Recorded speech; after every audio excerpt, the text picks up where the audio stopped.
আমাদের জাতির পিতা ইব্রাহিম আলাইহিস সালাম আল্লাহ তাআলার কাছে দোয়া করছিলেন, আল্লাহ,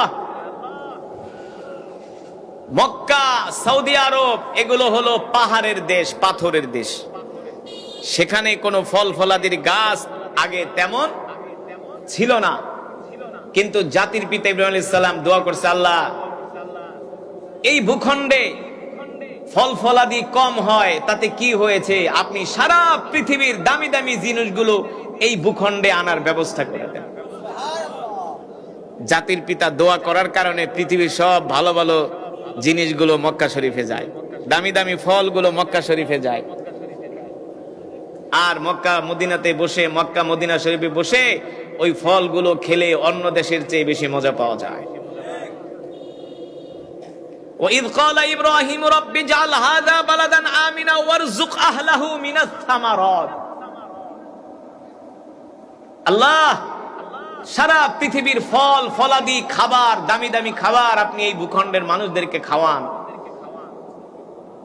দেখেন, সারা পৃথিবীর সব দামি দামি খাবারগুলো সৌদি আরবে পাওয়া যায়। আজ পর্যন্ত কোন হাজী সাহেব বলতে পারবে না কোন দোকানে গেছে, বলছে ভাই আধা ঘন্টা পরে আসেন, ফল শেষ, অথবা ফল এই কটা আছে, যদি নেন তাহলে দাম বেশি। এসব ছেঁচড়ামি শুধু বাংলাদেশেই চলে, এসব ছেঁচড়ামি শুধু বাংলাদেশের মানুষই করে।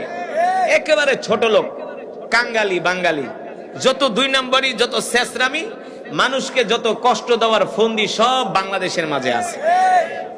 আমি মক্কা শরীফে 1 কেজি ফল কিনলাম, 3 ফল। কি ফল? বাংলাদেশের প্রায় 900 টাকা। 2-3টা খাওয়ার পরে দেখলাম ফলগুলোর মধ্যে একটু সমস্যা। আমি পরের দিন নিয়ে গেছি, ভাই আপনি তো আমাকে ফল দিছেন, কিন্তু ফলগুলো আমার কাছে বেশি ভালো মনে হচ্ছে না।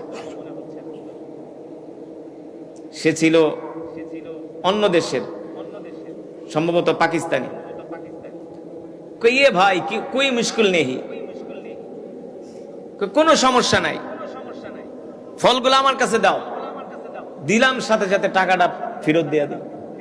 আর বাঙালি হলো কি কইতো, কি বলতো, না ভাই বিক্রিত মাল ফেরত। যারা এখানে ব্যবসায়ী আছেন তারা আবার রাগ করতে পারেন, বিক্রিত মাল ফেরত। আর ফেরত দিলেও ওর কলিজা একবারে ছিঁড়া দিত গা। হ্যাঁ মিয়া, ধমক মারতো 6টা। ওখানে নিয়েছেন কেন, সাথে সাথে আনলেন না কেন, টাকা ফেরত দিব না। অথবা মাপ তো কয়টা খাইছেন, এই কয়টার দাম কম রাখবো, বেশি রাখবো, তারপর বাকিগুলার দাম দিব। অথচ ভাই কোনো সমস্যা নেই, যে কয়টা খাইছেন আলহামদুলিল্লাহ, আপনি মেহমান, দেন টাকা দেন, বাকি টাকা নিয়ে যান। মুসলমান, যে কোরআন তেলাওয়াত করলাম, জাতির পিতা যেই ভূখণ্ডে বসে দোয়া করেছিলেন, সেই ভূখণ্ডে এই কোরআন নাজিল হয়েছে, সেই ভূখণ্ডে এই কোরআন নাজিল হয়েছে। আল্লাহ রাব্বুল আলামিন বিশ্ব নবীর উপরে কোরআন নাজিল করলেন। আর আল্লাহ তাআলা তার হাবিবকে বলে দিলেন, ইন্না আনজালনা ইলাইকা যিকরা লিতুবাইয়িনা লিন-নাস। নবী হে আমার, আমি আল্লাহ আপনার উপর যে কোরআন নাজিল করেছি, এই কোরআন নিয়ে আপনি ঘরে বসে থাকবেন না। এই কোরআন দিয়ে আপনি মক্কার মানুষদেরকে দাওয়াত দেন। কি করেন? এই কোরআন দিয়ে আপনি আবু জেহেলকে দাওয়াত দেন, আবু লাহাবকে দাওয়াত দেন।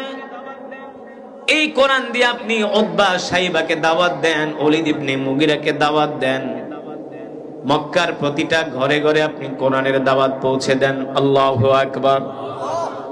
আল্লাহর নবী কোরআন নিয়ে ঘরে বসে থাকেন নাই, মানুষের মাঝে কোরআনের দাওয়াত দিয়েছেন, কোরআনের দাওয়াত পৌঁছে দিয়েছেন। ঠিক কিনা বলেন? শুধু কোরআনের দাওয়াতই দেন নাই, আল্লাহ রাসূল আল্লাহর জমিনে আল্লাহর কোরআনের রাজ কায়েম করেছেন। ও মুসলমান ও যুবক, আল্লাহ তাআলা শুধু এই কোরআন তাবিজ লেখার জন্য নাজিল করে নাই, কথা বলে না। এই কোরআন জার ফুক দেওয়ার জন্য নাজিল হয় নাই। বাপ মরে যাবে 40 দিন পরে 40 জন ইমাম দাওয়াত দিয়া 10টা গরু জবাই করায়া সন্ন্যাসী চরের সব মানুষদেরকে জনমের মতো খিচুড়ি খাওয়াবে। এই কারণে আল্লাহ কোরআন নাজিল করে নাই। আল্লাহ তাআলা কোরআন নাজিল করেছেন আলা লাহুল খালক ওয়াল আমর তাবারাকাল্লাহু রাব্বুল আলামিন। নবী হে আমার, আপনি দুনিয়ার মানুষদের সামনে এই কথা উচ্চারণ করেন, আসমান যার আইন চলবে তার। আসমান যার আইন চলবে তার, বিধান যার, জমিনে বিধান চলবে তার। যার আসমান, যার জমিন, যিনি সূর্যের আলো দেয়, যিনি বৃষ্টি দেয়, তার জমিনে তার আইন ছাড়া অন্য কারো আইন চলতে পারে না। পারে? আমি যখন দোয়ার আয়াতগুলো পড়লাম কেমন লাগছে? রব্বানা তাকাব্বাল মিন্না ইন্নাকা আনতাস সামিউল আলিম। আল্লাহু আকবার। বাবার পুত্র ইব্রাহিম আলাইহিস সালাম আমাদের জাতির পিতা। আমাদের জাতির পিতার নাম জোরে বলেন। মুসলমানের জাতির পিতা হলো ইব্রাহিম আলাইহিস সালাম। বাবা পুত্র মিলা যখন বাইতুল্লাহ সংস্কার করলেন, তখন বাবা ছেলে মিলা দোয়া করছে, আল্লাহু আকবার, রব আপনি আমাদের এই খেদমতকে কবুল করেন, এই ঘরকে কবুল করেন। সুবহানাল্লাহ বলেন।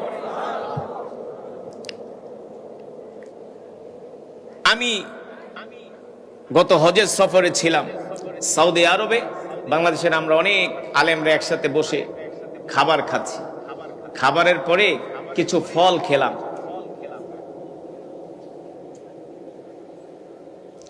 যে ফলটা খেয়েছি সেটা আমি অনেকবার মালয়েশিয়া, ইন্দোনেশিয়া, ব্যাংকক, এমনকি আমি যে মিশরে যখন পড়াশোনা করেছি তখন আমি মিশরে ফলটা খেয়েছি। মিশরে প্রচুর ফল হয়। এক আলেমকে জিজ্ঞেস করলাম, ভাই এই ফলটা আমি মিশরে অনেকবার খেয়েছি, অসংখ্যবার, বাট সৌদি আরবে এসে, মক্কা শরীফে এসে এই ফলটা যখন খাই আমার কাছে মনে হয় অন্য অন্য দেশে ফল খেলে যে মজা তার চেয়ে আরো হাজার লক্ষ গুণ বেশি মজা আর স্বাদ আর ঘ্রাণ পাওয়া যায় এই মক্কা শরীফে বসে খাইলে। তিনি আমাকে বলে, মাওলানা